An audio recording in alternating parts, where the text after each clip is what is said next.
விஜய் வந்து எல்லாத்தையும் காப்பாத்தாரு. குடும்பம் வேற, இது வேற. நாட்டுல யாருதான் தப்பு பண்ணல, அவர் மட்டும் தான் தப்பு பண்றாரு. அவதாயா இவ அப்பா பொறுக்கிறான், 2 பொண்டாட்டி வச்சிருக்கான். கூட்டுறவன் 4 புருஷன் வச்சிருக்கான். காசு இல்லாதவங்க கூட 10 பொண்டாட்டி 10 புருஷனோட ஜாலியா வாழ்றான். பெருசாக சொல்ல ஓச்சது இதே. இந்த கோழி சின்ன வயசுல ஓச்சது அது 2 ஒண்ணு தானே. எத்தனை ஒரு பஞ்சாயத்தடா முடிச்சு வச்சு பாரு. நமக்காக அம்பட்டு பெண்ணும் பிள்ளை குட்டியோட வெயில்ல காத்து கிடக்குறாங்களே. யார் ஒருத்தனோட ஒருத்தி இருக்காங்க, எல்லாமே எல்லாம் 2 தான் வச்சுக்கிறாங்க. நான் 2 பேரை ஏற்கனவே வச்சிருக்கேன். 2 பேரையா சொல்லவே இல்ல. எல்லாரும் யாரையா சொல்ல முடியுமா?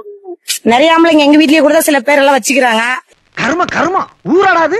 இவன் முண்டாட்டி அவன் வச்சிருக்கேன்றியா, அவன் முண்டாட்டி இவன் வச்சிருக்கேன்றியா. உங்க கணவர் எங்க வீட்டுக்கு அப்படிதான் இருப்பாரு. அதனால இதுல என்ன இருக்கு, அது அவரோட தனிப்பட்ட பிரச்சனை. அது ஐயோ ராஜா, நீ கேட்டியாடா, இவதாண்டா தமிழ் பொண்ணு. பெருமையாக இருக்கா உங்களுக்கு? ஆமா, இது சந்தோஷப்பட வேண்டிய விஷயம். அவளால முடியுதுன்றதுனால 2 வச்சுட்டு இருக்காரு. சார், நான் 5-10 போறேன். 5-10 போனா ஆபீஸ் கௌரவம் என்ன ஆகுது? 1000-500 போமா, அப்பதான் சம்பாதிக்கலாம். அவரால முடியல, கழட்டி விட்டு போனாதான் அது பிரச்சனை. வச்சு சமாளிக்கிறாருல்ல. அதெல்லாம் அட்ஜஸ்ட் பண்ணிக்க மாமா. அப்படி எப்படி இருக்கத்தான் செய்யும். இன்னும் 2-3 வச்சிருந்தா கூட ஏத்துப்பீங்களா?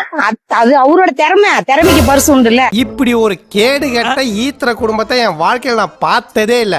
விசிலுக்கு ஓட்டு போட்டா மட்டும்தான் உங்களுடைய குடிநீர் பிரச்சனை தீர்வம்மா. 1000 புடுங்குவேன்.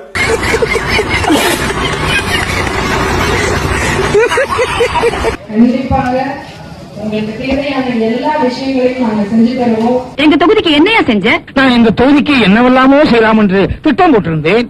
அந்த திட்டம் முடிவதற்கும் அடுத்த தேர்தல் வந்து விட்டது. இதுக்கு நானா பருப்பு. உள்ளாட்சி தேர்தலையும் நீங்க மறுபடியும் விசில் அடிச்சா மட்டும்தான் இந்த மாற்றத்தை கொண்டு வர முடியும். நண்பர்களே, இந்த தடவை என்னை வெற்றி பெற செய்வீர்களே, ஆனால் இந்த தொகுதி மக்களுக்கு நான் சொன்னதை செய்வேன், செய்வதை சொல்வேன். நீ சொன்னதைத்தான் செய்வ, நாங்க சொல்லாமலே செய்வோம். 6 மாசத்தை கட்டி கிழிக்கிற சுடிதாரு, பேண்ட் சட்டை, சேலையை போய் புரட்டி எடுக்கிற. 5 வருஷம் உன் எதிர்காலத்தை தீர்மானிக்கிற தலைவனை ஒண்ணுமே தெரியாம போட்டு வந்துடுற. இதெல்லாம் அறிவு இருக்கிற மக்கள் செய்யற செய்யல, கற்றவர்கள் செய்யற செய்யல. போய் பாரு, கேரளாவில காரி துப்புறம். ஆந்திரா, கேரளால நம்மள இன்னைக்கு தமிழ்நாடு இல்ல, இந்தியா இல்ல, உலகமே உங்களை பார்த்து சிரிக்குது. அது மட்டும் இல்லாம சிங்கப்படை பெண் எத்தனை பேர் பாத்தீங்க நம்ம ஊர்ல? நான் பார்க்கல. நல்லதா போச்சுப்பா. சத்தியமா நான் பார்க்கல போங்கடா. அதையடா கூப்பிட்டு சொல்லிக்கிட்டு இருக்கீங்க. எங்க போனாலும் ஊழல், லஞ்சம் எதுவும் இல்லாம இன்னைக்கு இருக்குன்னா அதுக்கு ஒரே காரணம் நம்ம அண்ணன் முதலமைச்சர் விஜயன் அவர்கள் மட்டும்தான். மகனை செருப்ப காட்டி பிய அடிச்சு கொடுவேன். உங்ககிட்ட யாராவது லஞ்சம் ஏதாவது கேட்டாங்கன்னா கொடுக்க முடியாது. ஏன்னா கேக்குறதே உங்களுக்கு தான் சார்.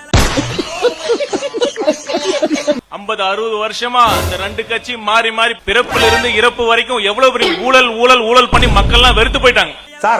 சார் பிரதர், இங்க வாங்க பிரதர். என்ன பிரதர் நீங்க எவன் எழுதி கொடுத்தாலும் வாசிட்டு போயிருக்கீங்களா? கேக்குறவன் கேனைனா இருந்தா கேப்பையில நெய்விடுமா பிரதர்? அதெல்லாம் எனக்கு வாசிக்க தெரியாது. இப்ப நான் வாசிக்கிறேன் பாரு. கிட்டத்தட்ட 100 கோடிக்கு மேல வசூல் பண்ணிருக்காங்கன்னு உங்க கட்சியினுடைய யான சௌந்தரி சென்னை உயர்நீதிமன்றத்துல வழக்கு போட்டிருக்காங்க. ஏயா கத்துற? நான் எவ்வளவு நீ கத்துற என்ன போட்டு போயிருக்கீங்க? எப்படி போட்டு கொடுத்தீங்க? பணத்தை வாங்கிட்டு போட்டிருக்காங்க. இது கூட தெரியாம ஊழல் இல்லாத ஆட்சி, நேர்மையான ஆட்சி, விஜயமா ஆட்சி. என்ன விஜயமா ஆட்சி? பணம் வளைச்சு வாங்கிட்டு இருக்காங்க. இன்னும் தோண்ட எத்தனை பேர் மாட்ட போறாங்களோ தெரியல. இடம் சரியில்லை, கிளம்பிட வேண்டியதான். கூட்டத்துல பச்சை சட்டக்கார எஸ்கேப் ஆகுறான். போனா ரத்தம் எப்ப பார்த்தாலும் எதுக்கு எடுத்தாலும் ஊழல். சார், நீங்க மைண்ட் வாய்ஸ் நினைச்சு சத்தமா பேசிட்டு இருக்கீங்க. சிம்பிளா பாருங்க, ஒரு வீடு கட்டுறதுனால ஊழல், ஒரு ரெஜிஸ்ட்ரேஷன் பண்றதுனாலும் கமிஷன். ஏகப்பட்ட லஞ்சம்ங்க. அரசு அவர் சொல்றாரு, இது யாராவது லஞ்சம் கேட்டா எனக்கு போன் பண்ணுங்கன்ட்டு. நான் போன் பண்றேன், எங்க அந்த நம்பர் சொல்லுங்கப்பா. அந்த நம்பர் சொல்லுங்க. இப்ப உங்களுக்கு முன்னாடி என்ன விஷயம் அதெல்லாம் போன் பண்றேன். அப்புறம் நான் உங்ககிட்ட விளையாட்டா பேசுற புறாடிக்கு நம்பிட்டீங்க. ஐயோ கொஞ்சம் இருங்க, போன் எடுத்துட்டு வரேன். பிஸியா இருப்பாரு. நான் முதலமைச்சரானா 24 மணி நேரம் என் போன் ஆன்ல இருக்கணுமா? இருக்கணும்ல. அப்படின்னா எனக்கு பதிலா 7 மணிக்கு மேல யாரு தண்ணி அடிப்பா? எனக்கு பதிலா 9 மணிக்கு மேல யாரு என் கேர்ள் ஃபிரெண்ட கொஞ்சுவா? போன ரெக்கார்ட் ஆகும்ல. நாளைக்கு விவசாயிகள் கூட இருக்குமா கனெக்டர் கேட்பேன், எப்படியா 2 லோடு எனக்கு கொடுக்கலாம்ட்டு. ஹைகோர்ட்டுக்கு போட்டு இழுத்துப்பேன். யார்கிட்டயா விளையாடியா? வெட்டுவானாமே? கண்டிப்பா வெட்டுவான். விஜயும் அண்ணாமலை சார நீங்க நிக்க வச்சு இன்டர்வியூ பண்ணி பாருங்க. விஜய்க்கு கண்டிப்பா ஒரு ஆன்சர் கூட தெரியாது. பதில் தெரியாதவங்க கேள்வி கேட்டா கூட தேடி பூச்சி ஏதாவது தப்பாவது பதில் சொல்லுவான். எனக்கு கேள்வியே தெரியாதே, நான் யாரு? வெறும் டுபாக்கூர். எலெக்ஷன் கமிஷன் ஆஃப் இந்தியாவுக்கு என்னோட மாபெரும் வேண்டுகோள், தயவு செஞ்சு நான் போட்ட ஓட்டை எனக்கு திருப்பி குத்துருங்க. என்னடா சொல்ற? ஏன்னா நான் வந்து டிவிக்கேன்ற கட்சிக்கு தான் ஓட்டு போட்டேன், விஜய் அவர்களுக்கு தான் ஓட்டு போட்டேன். எனக்கு இப்ப அவங்க பண்றது வந்து சாட்டிஸ்பாக்சனா இல்ல. ஏப்பா இப்ப என்ன நடந்து போச்சு இங்க வந்து ஃபீல் பண்ணிட்டு இருக்க நீங்க? சும்மா ரேட்டியா, நீங்க செய்யறது பிச்சை எடுக்கிறத விட கேவலமா இருக்கு. ஃபர்ஸ்ட் அவங்க பண்றதே வந்து பிடிக்க மாட்டேங்குது. அதனால வந்து என் ஓட்டை திருப்பி குத்துருங்க. ஏன்னா அது என் ஓட்டு, என்னோட உரிமை. ஓகேவா? என்னடா அப்படி கிளம்பிட்டீங்க? விளாத்திக்குளம் திமுக எம்எல்ஏ மார்க்கண்டேயன் அவர்களை இந்த டிவிக்கு ஏவல் துறை இன்னைக்கு காலையில அவரை வீட்டுக்கு போய் கைது பண்ணிருக்காங்க. இந்த மாதிரி அராஜக போக்குல திமுக காரங்களை கைது பண்ணா நாங்க வந்து அடங்கிருவோம் அப்படின்னு மட்டும் நினைக்காதீங்க. ஜனம் ரொம்ப டென்ஷன் ஆச்சு. இந்த போலீஸ், ஏசி, டிசி அதெல்லாம் பார்க்காது, துணியை உருவிட்டு ஓட விட்டுரும். இப்ப கைய கால உடைப்பேன்னு பேசி இருக்கிறாரு. அவர் கைது பண்ணாம என்ன பண்ணுவாங்க? வன்முறை தூண்டுற மாதிரி இல்ல பேசுறாரு. ஒரு எம்எல்ஏவா இருந்துட்டு அப்படி பேசாம அப்படின்னு நியாயமான கேள்வி. விஜய் இன்றைய முதல் சிஎம் விஜய் என்ன பேசியிருந்தாருன்னா, யாரோ சொன்ன மாதிரி இனிமேல் நான் பதில் கொடுக்கறப்ப சட்டமன்றத்துல எல்லா கதவையும் பூட்டிடணுமாட்டிருக்கே, பூட்டிடணும் அப்பதான் ஓடாம இருப்பாங்க அப்படின்ற. இது சட்டப்படியான நடவடிக்கையா? இது ஒரு பேச்சா?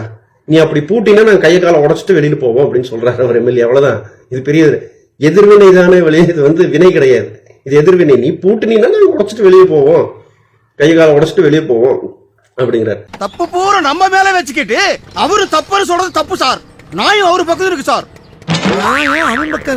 நம்ம மாண்புமிகு முதலமைச்சர் விஜய் சொல்றதை கேக்குறீங்களா? இப்பவும் சொல்றேன், மக்கள் பணத்துல இருந்து ஒரு பைசா கூட தொட மாட்டோம், தொடவும் விட மாட்டோம், தொட்டா விட மாட்டோம், இதுக்கு முன்னாடி தொட்டவங்களையும் விட மாட்டோம். இப்படி சொன்ன உங்க ஆட்சியிலேயே தமிழ்நாட்டுல இருந்து கேரளாவுக்கு கனிம வளங்கள் நிறைய கொண்டு போறாங்களாம். இதுக்கு எந்த ஒரு பர்மிட்டும் தேவையில்லையா, லைசன்ஸும் தேவையில்லையா. வெறும் 200 ரூபாயில இருந்து 400 ரூபாய் லஞ்சமா கொடுத்தா போதுமா? யார் வீட்டு பணத்தை யாரா பங்கு போடுறது? முட்டை கொடுக்கறதுல முனைவர் பட்டம் வாங்கின முனீஸ்னு ஒருத்தன் மதுரையில இருக்கேன், அவனுக்கு இந்த வீடியோவை ஷேர் பண்ணி கொடுங்க. இப்போ என்னன்னா, மதுரையில் வந்து கவர்மெண்ட் பஸ் ஆக்சிடெண்ட்டில் ஒரு 6 பேர் இறந்து போயிட்டாங்க. இதுக்கு வந்து ஸ்டாலின் சாரும் காரணம் இல்லை, டிஎம்கேவும் எதுவும் பண்ணலை, நாங்கள் உங்கள் தளபதி மேலேயும் பழிய போடலை. இப்போ இந்த 6 பேர் குடும்பத்தினருக்கு அரசு வேலை கொடுப்பீங்களா மாட்டீங்களா? வாய்ப்பில்லை ராஜா, வாய்ப்பு கிடையாது. இன்றைக்கு அந்த ஜனநாயகனுடைய திரைப்படத்தின் நாயகனா இருக்கக்கூடியவர் ஒரு மாநிலத்தோட முதல்வர் ஆயிட்டாரு. அப்படி இருக்கும் பொழுது உங்க படத்துல என்ன நடந்துச்சுன்னு சொல்லுங்க. நீங்க யார் தப்பு செஞ்சாங்கன்னு நமக்கு தெரியணும்ல. கரூர் சம்பவத்தின் உண்மை குற்றவாளி யார்? தயவு செஞ்சு கண்டுபிடிச்சு சொல்லுங்க. ஏன்னா அது ஒரு மிகப்பெரிய அநீதி நடந்திருக்கு.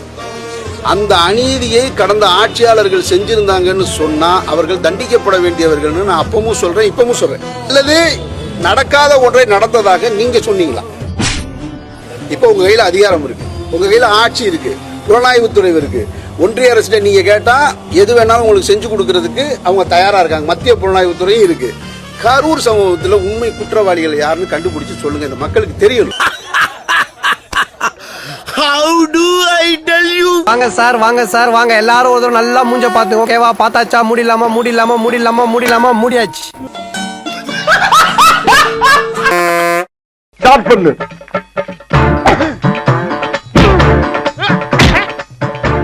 இங்கிட்டு வா.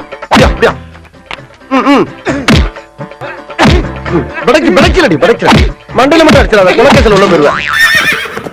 சரியா? உங்க வீட்டு பிள்ளையா நினைச்சு எல்லாரும் என்னை மன்னிச்சிருக்க.